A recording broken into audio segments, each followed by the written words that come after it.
बिस्मिल्लाहिर्रहमानिर्रहीम। अस्सलाम वालेकुम। कैसे हैं आप सब लोग। आज मैं आपसे जो रेसिपी शेयर करने लगी हूँ वो है बहुत ही मज़ेदार मछली का सालन, जिसे सर्दियों में हर घर में बनाया जाता है। हम इस रेसिपी को बहुत ही आसान और सादा तरीके से तैयार करेंगे, जो कि खाने में बहुत ही लजीज होगी।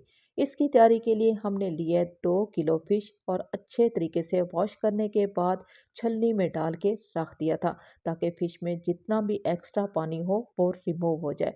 अभी इसी फ़िश के ऊपर हम डाल देंगे कुछ पिसे हुए मसाले, जिसमें हम लेंगे 1 बड़ा चम्मच भर के नमक। नमक के साथ ही हम इसमें डाल देंगे 1 बड़ा चम्मच भर के हल्दी पाउडर और डाल देंगे 1 बड़ा चम्मच भर के लाल मिर्चों का पाउडर। साथ में ही हम इसमें डाल देंगे कसूरी मेथी और अजवाइन। अब इन तमाम मसालों को अच्छे तरीके से फ़िश के ऊपर कोट कर देना है, यानी कि इन मसालों को अच्छे तरीके से फ़िश के ऊपर लगा देना है। इसके बाद फ़िश को आधे घंटे के लिए इन्हीं मसालों के साथ हम छोड़ देंगे और दोबारा से फ़िश को अच्छे तरीके से वॉश कर लेना है। अब आ जाते हैं तैयारी की जानिब। तो इसके लिए हम लेंगे हस्बे ज़रूरत घी, और घी में हम डाल देंगे 2 से 3 चम्मच भर के लहसुन और अदरक कुटा हुआ। स्लो फ्लेम पे हम फ्राई कर लेंगे ताकि अच्छी सी खुशबू आ जाए। इनके कलर को ब्राउन नहीं करना। अभी हम इसमें डाल देंगे प्याज का पेस्ट। प्याज का पेस्ट बनाने के लिए हमने 2 मीडियम साइज़ के प्याज लिए हैं, थोड़ा सा पानी डाल के पेस्ट तैयार कर लिया है। अब प्याज, लहसुन, अदरक को हमने इतना फ्राई कर लेना है कि प्याज का जो कलर है वो लाइट ब्राउन कलर में चेंज हो जाए। अब इससे ज़्यादा हमने प्याज के कलर को ब्राउन नहीं करना। अब इसी प्याज, लहसुन और अदरक में हम डाल देंगे दोबारा से पिसे हुए मसाले, जिसमें हल्दी पाउडर और लाल मिर्चों का पाउडर इस्तेमाल होगा।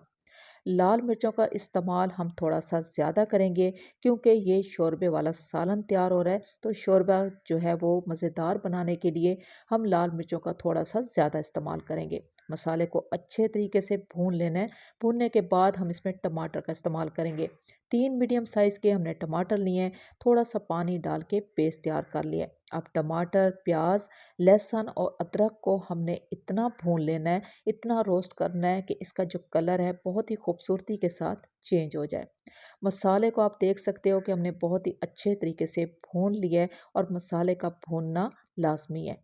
तो हम इसमें डाल देंगे वो फ़िश, जिसमें हमने पिसे हुए मसाले डाल के आधे घंटे के लिए फ़िश को छोड़ दिया था। दोबारा से हमने फ़िश को वॉश कर लिया है, और अब हम इसको हल्के हाथ से इसी पानी में फ़िश को मिक्स कर देंगे।